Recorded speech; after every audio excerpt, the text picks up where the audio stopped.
તો મિત્રો મીણના ટેબલ ઉપર જો ગોલ્ડન સાડી પ્રિન્ટ થઈ ગઈ છે, તમને બતાવું છું વિડીયોના માધ્યમથી. અને આ બાજુ છે એ બધો સેમ્પલનો ભાગ છે. જો આ બાજુ દેખાય છે તમને, 6 સાડી છે. આ બાજુ સેમ્પલની છે, એ બાજુ બધી અલગ અલગ ડિઝાઇનની છે.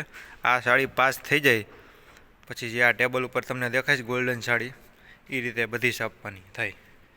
આ સાડી વેપારી પાસે મોકલે, વેપારી લોકો એમ કહે કે ઓકે, પછી આ સાડી પાસ થઈને આવે પછી જે આ મીણના ટેબલ ઉપર સાડી છપાય. તમને જો વિડીયોના માધ્યમથી હું બતાવું છું લાઈવ.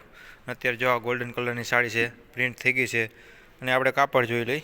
કાપડ જો હાઈ ક્લાસ છે, એમાં કંઈ ઘટે એમ નથી. તો જોઈ લો, એક જ ડિઝાઇન છે અને એક જ હરખી આખા બધા ટેબલમાં છાપેલી છે. અને આ બાજુ સેમ્પલ છે, બરાબર છે. તો ફરી પાછા આપણે નેક્સ્ટ વિડીયોમાં મળીએ.